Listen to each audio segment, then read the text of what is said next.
Hey everybody, this is Catherine. I'm breaking into the show. I am actually out in Oregon wine country now at the beautiful Allison Inn and Spa, and I want to clarify something that comes up later in this episode where I can't remember the provenance of the name Mad Violets, which is the delicious wine we will be tasting later in this episode.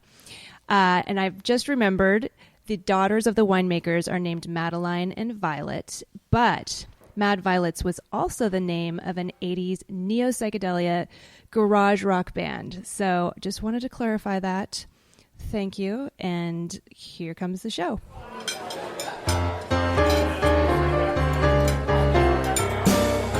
Je pense sans cesse à toi. Hey there, friends. Welcome to The Foretop. It's a roundtable discussion of today's hot-button topics in food and beverage. I'm your host, Catherine Cole. Today, we will be gabbing about the blockbuster show that's taking the culinary world by storm, Martha and Snoop's Potluck Dinner Party. Then, we'll examine the new authoritarianism in restaurants that are pushing increasingly hardline rules. Finally, we'll discuss the publishing phenom that is the single-subject cookbook. Our esteemed panelists here in the studios of OPB are Heather Arndt Anderson, culinary historian, botanist, and food writer. Welcome, Heather. Hi, Catherine. And Jacob Grier, sitting in for a deathly ill Laura Russell. Thank you, Jacob, for being here. Oh, thanks for having me on. And Ivy Manning, author of 5 cookbooks and contributor to many national food publications. Hi, Ivy. Hi there, Catherine. Okay, let's roll out our first course, the cultural tour de force that puts the pot in potluck, the show that brings high society together with high society. That's right, I'm talking about Martha and Snoop's Potluck Dinner Party, a newish show on VH1 starring lifestyle doyenne Martha Stewart and rapper entrepreneur Snoop Dogg. Heather Arndt Anderson, you are a Snoop and Martha addict, I believe. So maybe you could start things off for us by describing the premise of this show? First of all, Snoop and Martha are not addictive. Oh, okay. It's a scientifically proven fact. No, there's a little joke, a little pot humor to get things warmed up. I really love the show, and I've been a fan of it since its pilot episode. And even before that, I was a fan of the episode of Snoop Dogg on Martha Stewart's show making brownies. Just to clarify, I'm not high right now, but whoever gave us this show, they must have been. Baby! And so those two have this really lovely long history of making, possibly controversial food items that could be associated with marijuana. And I just think that they make a really great team. What I like about the show is that everyone assumes that Snoop Dogg will be the sort of bad boy influence, but we should all remember that Martha Stewart is the one who actually did time. And I think that earned her a lot of street cred with the hip-hop community. Well, so wait, so let's talk our audience through a show in case they haven't seen it. So okay. How does a typical show go? Well, the two come on. They will have a dish that will be prepared that episode, or one episode was about breakfast. But their first episode, they made fried chicken, and that was a perfect dish for their the onset because it's such a racially charged food. It's a classistly charged food. It's a very weighty topic, Black people and fried chicken, and they each took their own approach to preparing the dish. Martha did a buttermilk marinade and used a lot of fresh herbs. And Snoop Dogg took a very different approach, and he used crushed barbecue potato chips. And then they had celebrity guests who helped prepare, each on a team, either Martha or Snoop's team. And then at the end, they have sort of a taste test. And predictably, the winner was everybody who got to eat the chicken. It was a tie. But it was a really interesting commentary on race and food, and I thought it was really well done. Speaking of that, Heather, in particular, I really liked she was going on about how she had brined the chicken for 24 hours, and then she was going to give it a buttermilk bath. and then it was going to sit in the refrigerator for a bit longer. And he was like, Martha, we don't got time for that in the hood. We got to eat now. We got mouths to feed. And he was overcrowding his pan, and he was using only chicken wings because they're cheaper. And so there was sort of this interesting banter going on between them, and he was kind of calling her out for being a little bit persnickety and, kind of overdoing things. And she was kind of calling him out because she's kind of sort of like, you're overcrowding the pan over there, So they're both sort of right, and that's the interesting thing I think about it is they're both kind of right about things. And I believe in the end, in the fried chicken episode, I think he won, did he not? Yeah, I think that she conceded victory to him, that she liked his chicken a lot. So, Ivy, as a professional cook, did you find that you were identifying with Martha, or were you kind of saying, wow, Snoop's got some tricks up his sleeve? Well, what they're actually eating when they sit down to their potluck isn't actually the food that they're cooking. Obviously, they have production assistants in the back in a tiny, cramped kitchen getting that all out there. I did find it interesting that he used only chicken wings and that they were spicy. They had a little kick to them. And Seth Rogen in particular, I don't know how high he was, but he was really macking on him. He loved them. So, I think it's all done in a really there's a good sense of humor to it. I don't know if, but there, and there's little jokes in there. Like she says, well, Snoop, have you ever taken a bath in buttermilk? It would make you whiter. So they're walking a little bit of a line there. And I think it's kind of interesting because they're both in it together. So it's an interesting show to watch. It's kind of hard to look away. Yeah. Well, and then Seth countered with, if anyone can make something whiter, it's you, Martha. Yeah, exactly. So, it's all in good fun, and she's a good sport about it.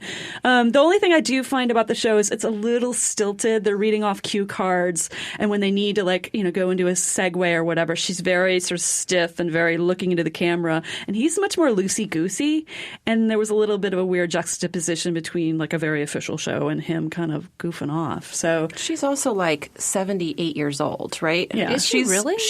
She takes very good care of herself, but yeah, she's over 70. So I can imagine that may have something to do with her not being as laid back as right. Well, and somebody Dogg. does have to steer the ship. That's kind of how it works, There's the one person who hasn't had an opportunity to see this. I imagine this show, especially with Snoop Dogg on there, is marijuana being incorporated in the dishes, or is this ever No, but referenced? It's in all of the jokes. Okay. Is it filmed in California or a state where it's legal, or is it? Oh, that's a good question. Jacob, I was just going to ask you if you had any knowledge about this kind of thing, because legally, is it okay for them to be smoking on screen if it's filmed in California? Do you have any idea? Right now, theoretically, the federal government could prosecute anyone anywhere in the United States for having marijuana. Mm-hmm. Right. Fortunately, they currently are taking a step back and not really doing much of that. So there'd probably be very little risk of it, but obviously if they decided to and you're smoking marijuana on TV, you would probably have a hard time pleading your case if they decided to prosecute that. Well, one thing that will resonate with you, Jacob, is they do a lot of drinking on this show. Okay. And I thought it was interesting, the couple episodes I saw, it seemed pretty clear that these were product placement blurbs. They were, Martha or Snoop would present this cocktail and talk about the ingredients, but it would always be a branded Right, the label liquor. Is out facing the camera. Yeah, and then, of course, the audience is all drinking this cocktail, so, of course, they're cheering and hooting. I don't know. To me, of course, the whole thing is forced, but I thought, really? Come on, really? Are you just going to cram this brand down my throat? But I'm the wrong audience. I think it's the best thing that VH1 has right now, though. As far as VH1 goes, which is kind of a shit show of bad reality TV, I think that Snoop and Martha are really taking things in a positive direction.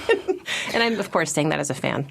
So, but what do you guys think the genre of this show is? Is this farce? Is this an actual cooking show? It's not an actual cooking show. It's not. No. Okay. No, you're not really learning anything. It's going so fast. I will say this, though. They do have the recipes online, so you can try them at home. So they've had somebody test them, theoretically. So you can make his fried chicken wings or, a cocktail or whatever. So they are online, but I think of it more as a reality show. Yeah, or a variety show. They have a musical guest at the end as well. So it's, if Iron Chef had rappers and a musical guest, what would we call that? And not a stick Amazing. up its butt? Yeah. Then it would probably be the show. And a DJ, right? There's a DJ. There's a DJ, yeah. He's a bit much, I think. I'm not a fan. It's always distracting. They cut to him making some weird, goofy face. And they should get Flying Lotus to DJ the show, and then that would be off the chain, as the kids say.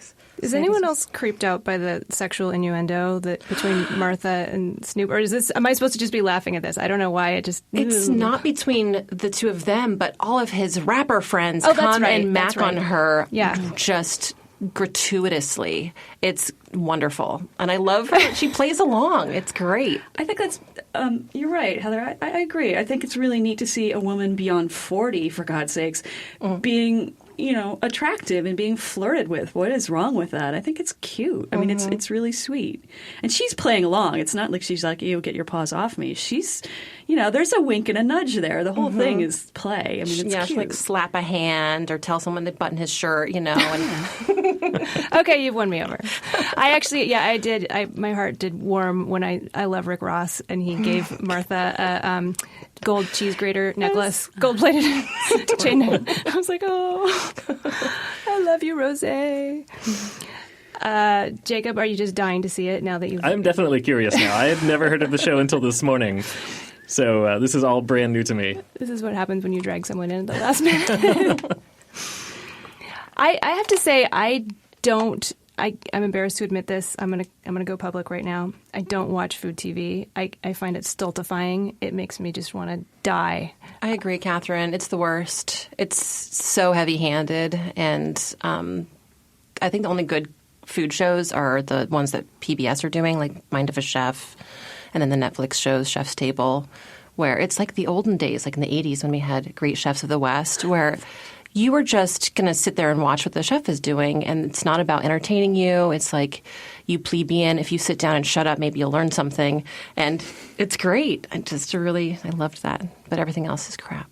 How about you, Ivy? Do you watch food TV? I don't watch food TV. That would be like somebody that works in the ER coming home and watching ER. It's just too much. Like, I need to get away from food when I'm not constantly thinking about food, cooking food, and eating food. Absolutely. So, yes. How about you, Jacob? I used to watch Top Chef a long time ago, and then I moved to Portland 8 years ago, and in typical Portland fashion, I no longer had cable. Yeah. And so I haven't had cable in 8 years now, so I probably haven't watched food TV in that time period as well, except maybe 1 or 2 episodes of Bourdain's shows. Yeah. So it sounds like maybe this is, for those of us who can't deal with actual food TV, this variety show, as Heather dubbed it, maybe is the one we should all make an exception for? Absolutely. Yeah, I think so. I think, a long time ago, people have been pointing out the people that are watching food TV aren't actually cooking. They just like watching other people cook. So if that's the case, why not embrace it and bring Snoop on and gold-plated cheese grater necklaces? Make it a cooking carnival. Yeah, that's a really good word for it, Jacob. Yeah, cooking carnival. I think it's time to move on to our second course, which is not quite so happy as this cooking carnival. It's authoritarian restaurants. Remember those signs that used to say, no shirt, no shoes, no service? Well, nowadays it's no substitutions, no sharing, and no children. Are today's tyrannical restaurateurs impinging upon our dining freedoms, or are they simply trying to make ends meet in an increasingly competitive market? Jacob Grier, can I start this off with you? Do you have any perspective on this? What's going on? Well, sure. We definitely see a lot more stories coming out about this of restaurants or bars who are imposing rules either explicitly or implicitly before you get in. And it could be things like you said, like whether there's kids allowed has been controversial. Like you've probably seen articles of, I think the Park Slope neighborhood in Brooklyn was where this was kind of the epicenter of, where you had this neighborhood that's been just filled suddenly with young parents and how the restaurants are adapting to that. And then you see, obviously with so many people now taking on diets either because of fads or because of legitimate reasons that they can't have a certain food, wanting lots of substitutions. And then just some general etiquette issues as well, as a lot of fine dining has become more casual. Now you see some restaurants trying to impose some order on the situation, usually not with dress codes per se, but with seating policies and how many people you can have, how you behave at the bar. Some of the speakeasy bars in particular have done this, of having a posted etiquette sheet with rules like you can't have your cell phone at the bar, you can't take photos, you must have a seat or you can't come in. If there's no seating available, you have to wait. And even rules going so far as a gentleman may not approach a lady he does not know. Oh, my. It's like you must get an introduction. That's one that comes up every once in a while. Now, so you're kind of on both sides of this because you consult for restaurants as well. So what is your feeling, Jacob, as a consumer when you go into a bar or restaurant that has these kinds of strict rules? Well, I actually worked for a while in one called the Multnomah Whiskey Library, which is a very high-end whiskey bar here in Portland, Oregon. And as a consumer, sometimes people can push back because they have a rule there that we only seat as many people as we have seating for. So you can't just come in and stand up at the bar and order a drink, and so you end up waiting. Which, if you come in on a very busy night, you could be aggravated. You might complain about that. But the reason they do that is once you're seated, you have a level of service and experience that's above and beyond anything you're probably used to in a bar. So I've become a fan. As someone who was skeptical, like I wouldn't want every bar to be this way, obviously, because it's great to have a bar that you can just walk into. But you can, by controlling the experience that way, really elevate what you offer guests. Wait a minute, you're a libertarian. But you're It's a private decision. Private decisions are all right. You're a fan of authoritarian restaurants? Come on. Sometimes. As long as it's the chef's decision or the private owner's decision. Okay. What do you think, Heather? I am also a fan, and it's, I'm not a fuddy-duddy. I'm a pretty fun gal, but I am sort of militaristic when it comes to etiquette and manners. And I have a child who, he's 7 now, and he's been raised since birth to behave properly in restaurants. And it's not like children should be seen and not heard, but children should not be running around in a restaurant. Children should not be screaming. And when he was a baby or a toddler, he was having a little meltdown, one or the other of us, my partner and I, would walk him outside and give him a little fresh air because it's rude to the other patrons. And it's mortifying to the parent, too. Nobody wants to see their child screaming.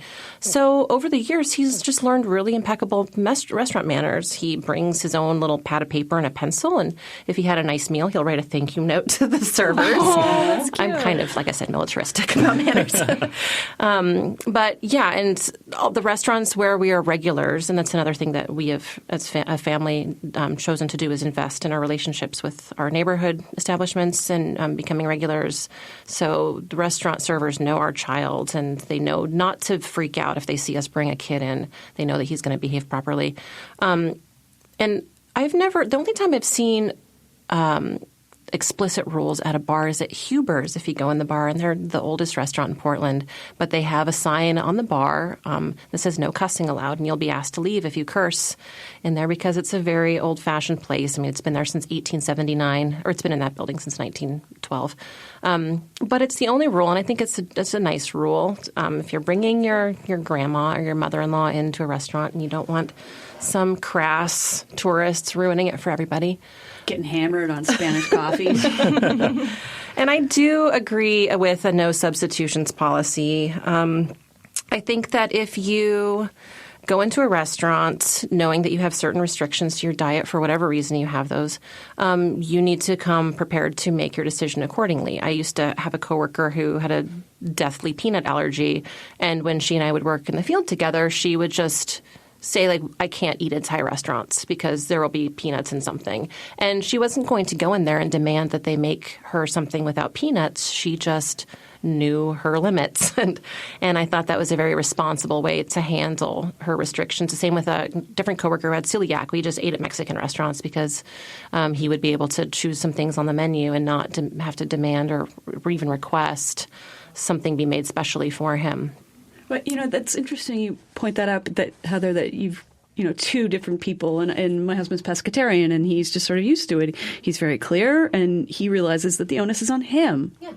So, there are lots of cases where there are people that come in and they sort of demand that a restaurant sort of grind to a halt.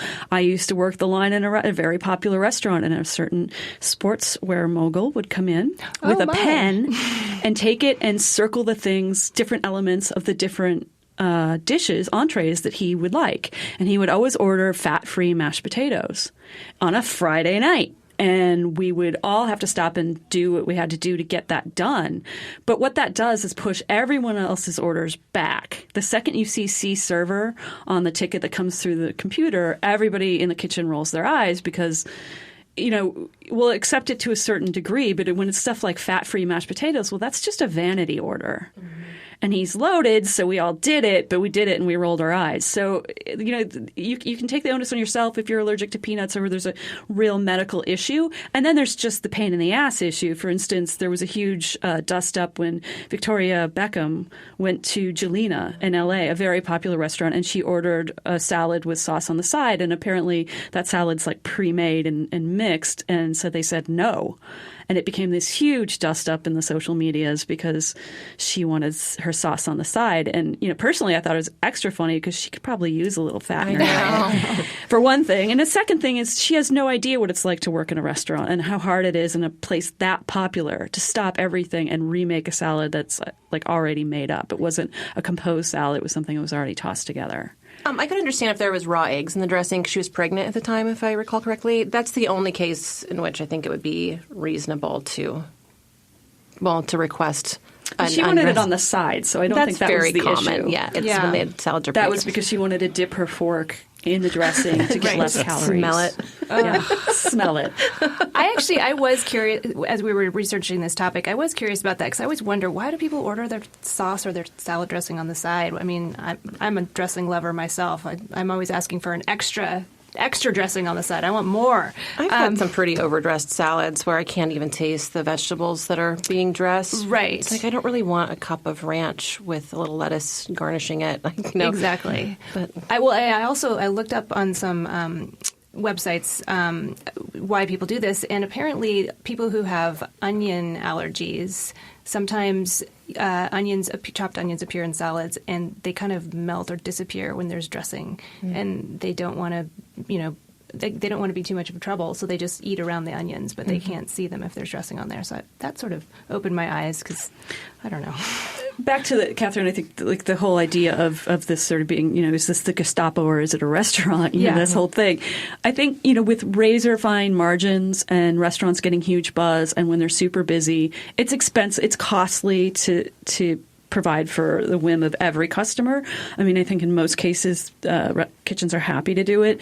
But then there is a line where it's just like, we can't possibly do this for everyone. And then there's also the fear that it's going to get around. It's like, oh, yeah, we welcome orthorexics. Yeah, right. So bring in any food weirdness you have, and we're going to cater to that. And that really does slow a kitchen down. Yeah. And when it's so hard to make any money in restaurants anymore anyway. So I'm always on the kitchen side of this. Right. One of my most annoying nights as a bartender was a night where a lady came into the bar and asked for a lemon drop with a Splenda rim instead of sugar. What? That's an abomination. So I ended up having to open up little packets of Splenda, put them on a plate, and make her cocktail. And then she loved it and got everybody else in the bar saying, "Oh, what a great idea!" And so now all these orders for Splenda lemon drops start coming in. She's got to watch her sugar. She shouldn't be drinking alcohol. Yeah, that's a really good point. Yeah, the sugar rim is the least of your concerns there. I will say one thing I appreciate is bars or restaurants that are maybe prefix or very upscale and have a very intensive menu that really make an effort to reach out to their guests. Though, like there's a place in D.C. I went to called the Columbia Room.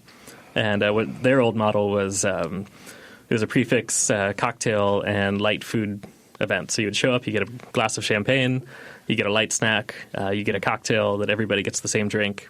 And then for the second round, they would customize something for you just based on what you're in the mood for.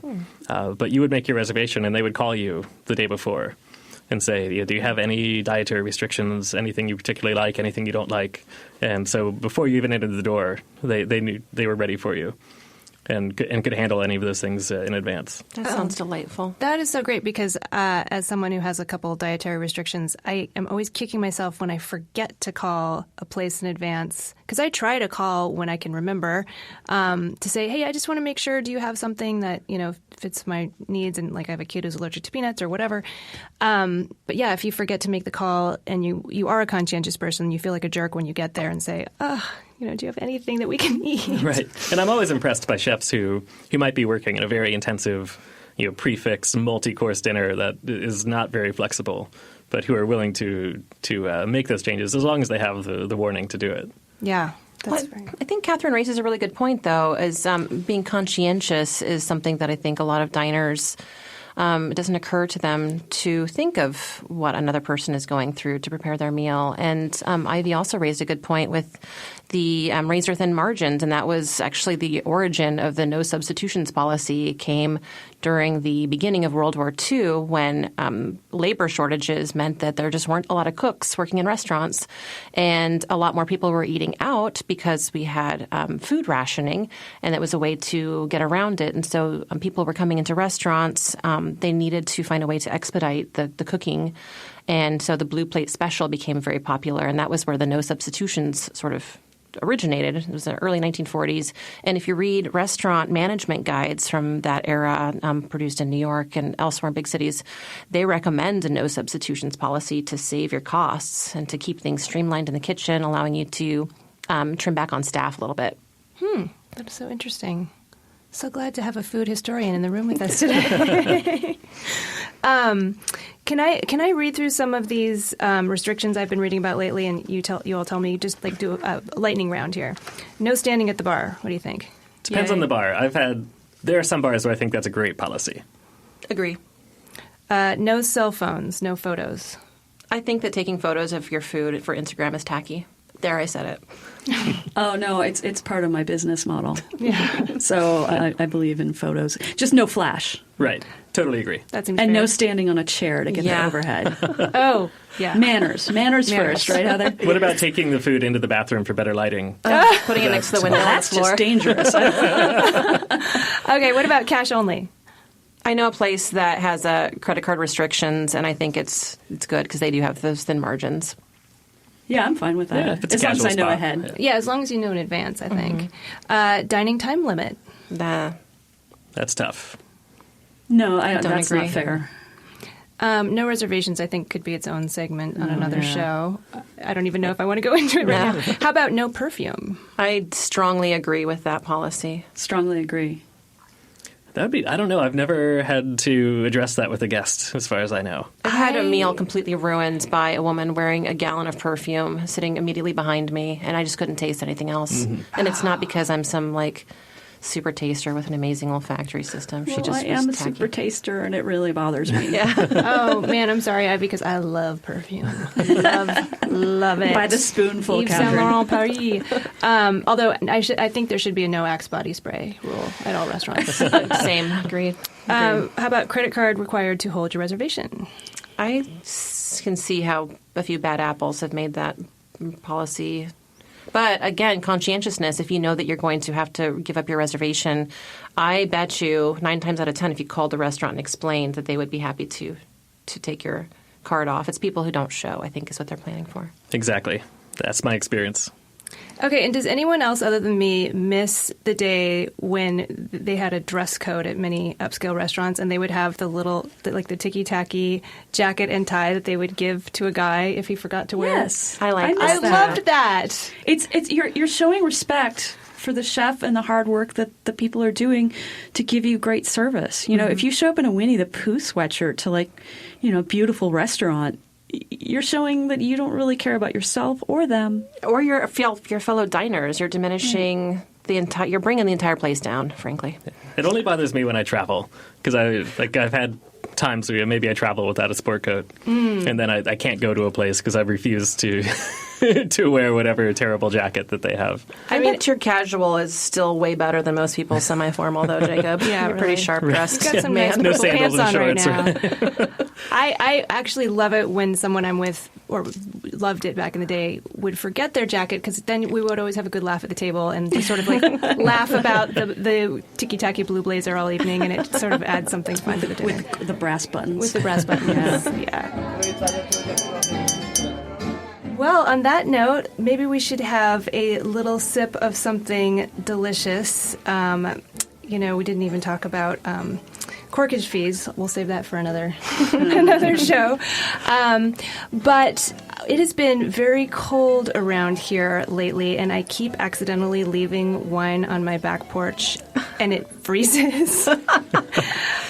Froze all day. Exactly. Thank you for the reference to my upcoming book, May 2017. So I brought a bottle that I accidentally did that to, and so far I've been having really good luck with the accidentally frozen wine. So what do you all think of this Willamette Valley Pinot Noir from Mad Violets, made by a very talented winemaker named Kelly Kidney? How is it tasting to you? What does the name mean? Is that do you know where the name Mad Violets comes from? I want to say it's the winemaker and her husband's daughters. Oh, sweet. But I can't like Maddie and remember. Yeah. I didn't prepare very well for this part of our show. I I apologize. kind of downed everyone. the first Dixie cup, so Me too. I'm going to go back and give it a little whiff here. You've just revealed that we're all drinking out of Dixie cups. Tiny Nobody Dixie needed to know. cups. I had a problem with glassware in a previous show. Jacob. We can't have nice things. No. All right, Jacob, you're a beverage person. What do you think about the... I'm a beverage person, but wine is definitely my weakest category. But I like this. It's maybe a little bit of tannin, nice fruit to it. Mm-hmm. I'm enjoying it. I have to say, as a wine person, I think it's freaking delicious, and I don't think the back porch experience harmed it at all. In fact, to me, it tastes completely fresh. What do you guys think? I think it tastes great. I really like the acidity. It's nice and bright. It's not like it got skunked on your back porch. Was kept chilled. It's a very feminine wine, I think. Maybe the word Mad Violets is sort of... I feel like if you look it up, it sounds like the nickname to some plant. You know how like a lot of plants have... Like garlic is called the stinking rose. I wonder if it's like a nickname of something else. Like an Alice in Wonderland. Yeah. Mad Violets. I don't know where... I'm so embarrassed that I don't remember this. I knew it at one point in my life. But unlike other Willamette Valley Pinot Noirs, this one's very feminine, very delicate. It's not a bitch slap of alcohol. Or maybe you just burned it off on the back porch there when you close it. No, I think it's actually the 2013 vintage. It is, yeah. It is, which was a fairly cool year, and I always love the cool vintages. Some people consider them off vintages, but the sugars don't get so high, so the alcohols stay nice and low. And so I believe the alcohol in this wine is lower than 13%, which is my sweet spot. And I think that is why you're thinking of it as feminine, but it does have some nice florality to it. Anyway, I You guess... might start a new trend here. What? Of accidentally frozen wine. Well, this is what I'm saying to our listeners is don't be afraid if you accidentally... We're going to see it on menus soon. I mean, nothing was frozen solid, but it did get down below, 32. So anyway, I'm so glad that worked out. Let's move on to our third course. Fat, meat, noodle, egg, olive oil. These are all titles of single-subject cookbooks. More and more of these books come out each year. I think all of us in this room are more or less guilty of writing some sort of single-subject food or beverage book. So what is the appeal, and why has the single-subject cookbook emerged as such a dominant category within the genre? Ivy Manning, can you deconstruct this for us? I sure can. I have an entire shelf devoted to single-subject cookbooks, and when I say shelf, I'm talking about 60. Because I do own a reference library, and I look at it that way. These are tangible books that I use as reference every day. I think the difference, I think Michael Ruhlman put it best when he said recipes are a dime a dozen, but ideas you can get in and drive. So when you buy a book, for instance, some of my favorites on single subject there's a book called Quinoa 365 by Patricia Green and Carolyn Hemming. And when that came out, quinoa was just starting to hit the market. I knew nothing about it, or not a lot. And that book showed you the versatility of this one single ingredient. You learned how to cook it correctly and not overcook it, not make it mushy or watery, how it was grown, the history of it, which is actually very interesting. So there's books like that where you're really learning a lot about the thing. And then there's also recipes, which I think in a world full of Ina Gartens and Giadas, those books, they can write about whatever they want, and they can have it just be a million different dinner recipes, and that book's going to sell. But for smaller writers like myself, being an expert in one thing, it's easier to get a book published. So, and there's two different types, really. So you can't compare. It's sort of apples to oranges. There's two different types of single subject cookbooks. There's the compendiums where you get a topic like sauces by James Peterson or salads by Damien Pignolet or Rick Stein's Complete Seafood, which I could not live without, where you're talking about a broader topic, but it's a single topic. And then there's ones that are more specific, and I feel those are more gifty. So a good friend of yours is Polish, and she loves pierogies. Well, then you're going to get her pierogies by Casey Barber. Or, somebody that loves cheese, you're going to get them Cheesemonger's Kitchen by Chester Hastings, another book I love. Or Oysters by Cynthia Nims that just came out. She's a Seattle writer, and I learned so much about oysters and how they're produced and how they're farmed, and discovered which ones I loved and which ones I definitely don't love. And then I also got some recipes. So I think that's the draw. They're great for gifts. You can learn about a lot about a subject matter, and then you can really get into the nitty-gritty of one topic instead of paging around for another chicken recipe. Heather, you have a pretty new book out on chilies, don't you? Yeah, I also write single topic books, but mine are from the culinary history perspective. And so instead of being cookbooks, I talk about the history of the use of a specific ingredient, as in the case of, chilies, A Global History, which launched last October. And my fourth book, Berries, A Global History, also published by Reaction Books, will be out sometime in, I think, 2018. I really like writing single topic books because I am one of those Wikipedia rabbit hole people who loves geeking out and like diving down these research rabbit holes, going back as far as I can in like Google Books. And it gets really interesting when you have to bust out Google Translate for some medieval. And you're like, wow, I had no idea that jugged hair really is what it sounds like.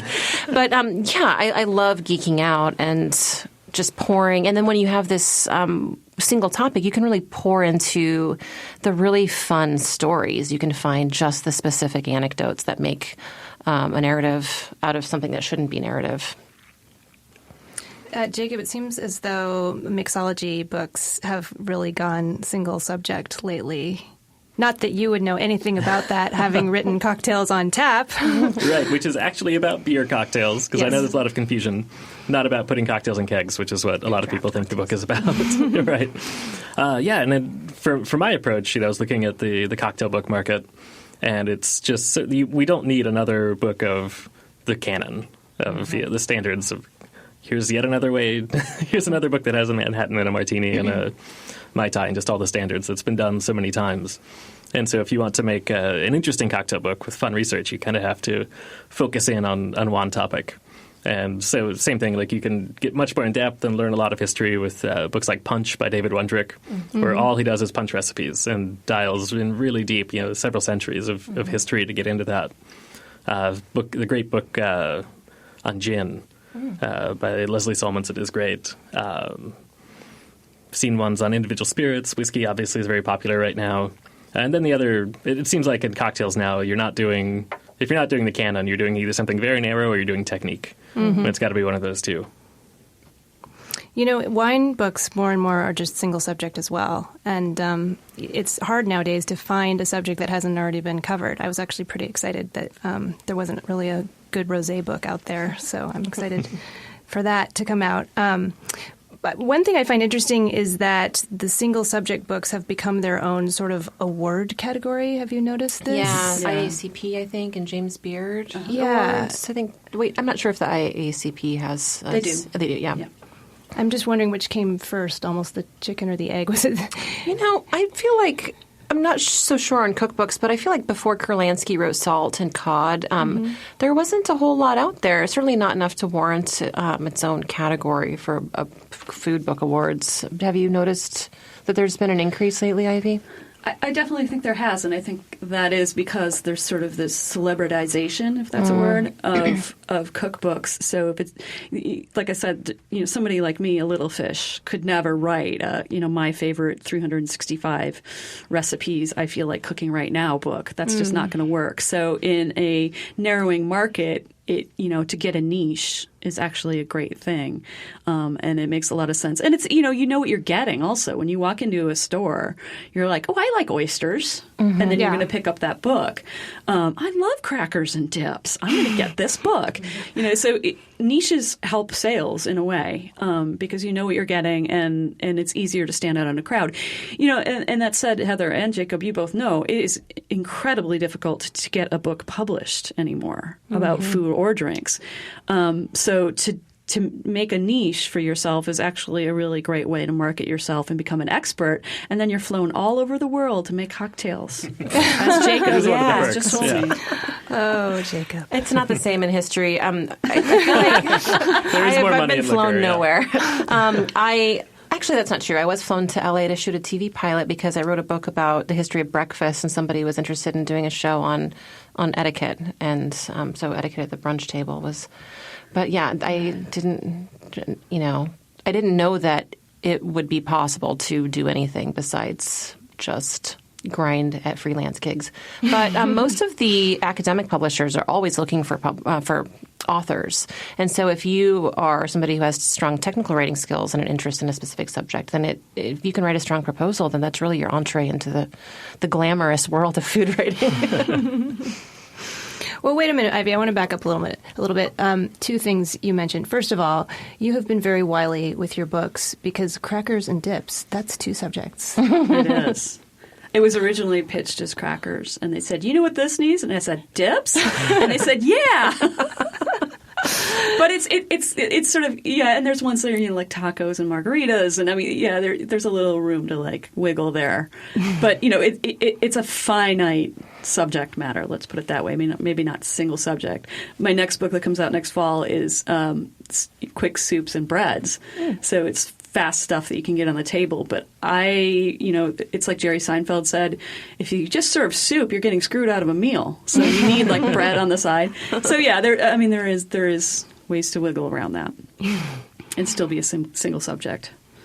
Well, my other question is a celebrity cookbook in its own way a single subject cookbook? Because it's really all about Gwyneth, right? Is it about the food? I don't know. Deep breaths, Heather. Deep breaths. My eyelids started twitching when you said Gwyneth.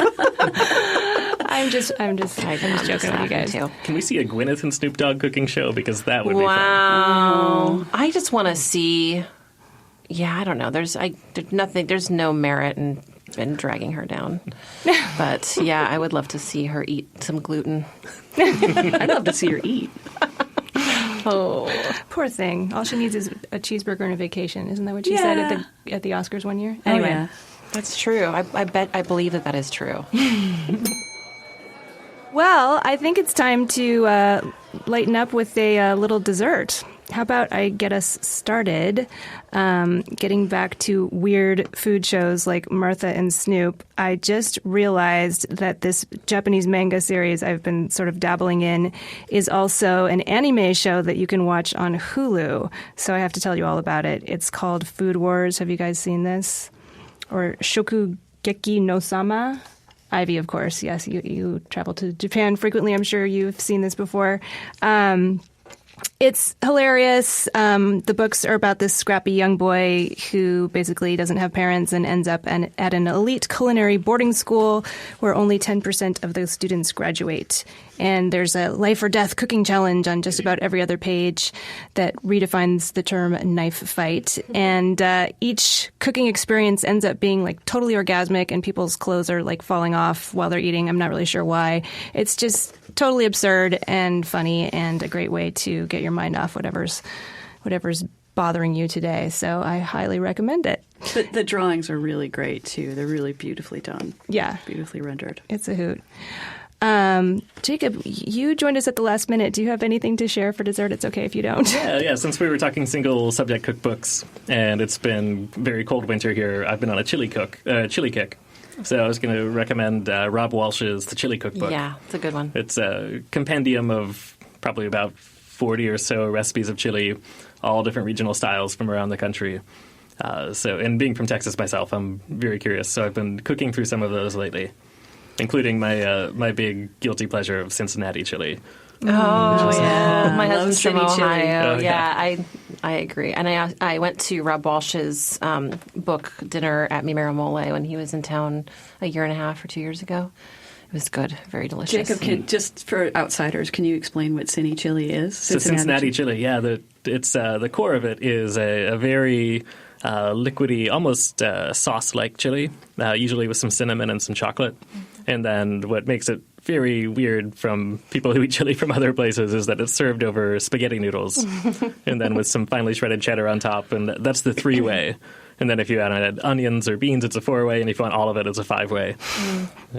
That is all American cooking right there. And that is not to be confused with Heather's book, Chilies, A Global History, about I guess it's a fruit, actually. I was going to say the vegetable. It's a berry, to be specific. Yeah, and I did talk about the birth of chili con carne and the San Antonio chili queens in my book. Oh, cool. And the thing I've been really into lately, for better or worse, is also spicy. It's budae-jjigae. I've been eating a lot of army-based stew. I watch a lot of cooking YouTubes during winter break, a lot of Cooking with Dogg, just Japanese cooking YouTube, and Mangchi's Korean cooking YouTube. And army-based stew is this wonderful sizzling hot pot that was sort of invented during the Korean War. You can take packaged ramen and add kimchi to make it spicy, and a little bit of gochugaru, like spicy chili flake. And then you put in sliced Spam and kielbasa or bratwurst, and you can add some spring onions, and then you melt American cheese on top. This actually sounds really good. It's delicious. Is that legal? I didn't know you could do that in Oregon. Yeah, you can. I love American cheese. There, I said it. Wonderful. Ivy, how about you? I'd just like to mark the passing of probably one of the best food journalists. He just died. His name was A.A. Gill. He wrote for Vanity Fair, UK Guardian, GQ, Esquire, Australian Gourmet Traveler. He just died December 10th. And he was one of he had a very sharp wit, very acerbic wit, and he was a giant among journalists because he could write about anything, travel, food. And to mark his passing, I would just like to read one of my favorite passages that he wrote about a restaurant in London, about their lobster bisque. Quote, "A lobster bisque ought to be the crowning glory of the potager, and this one was excellent, silky as a gigolo's compliment and fishy as a chancellor's promise." So he will be missed by the food writing world. Unbelievable. I could never write like that. That's amazing. Oh, my gosh. Thank you. Well, special thanks to all of you inspirational panelists. Ivy Manning, author of many cookbooks, some of which are technically single or double subject. Heather Arndt Anderson, now I know that you cook with Spam, ramen, and American cheese, and I'm going to use that against you next time I see you out at a cocktail party. And Jacob Grier, policy wonk and author of the single-subject mixology book, Cocktails on Tap. Thanks for joining us, you guys. Thanks for having us, Catherine. Hey, everybody. We want you to savor the conversation with us. Please subscribe to The Foretop on iTunes, NPR One, or however you get your podcasts. And please, please, please leave us a rating. At facebook.com/The Foretop, you can suggest topics for us to discuss, after you like our page, of course. And tweet us, please, at @4top, all one word. Today's show was recorded in the high-fiber, protein-packed city of Portland, Oregon, in the studios of OPB. You can read all about the show on the OPB website. Our producer is Alex Ward. Special thanks to OPB sound supervisor Stephen Cray. And our theme music was performed by the incomparable wine importer Kermit Lynch. I hope you can join us for our next episode, and please tell your friends about The Foretop. Sayonara. Nuit blanche, nuit blanche, nuit blanche. お会計お願いします。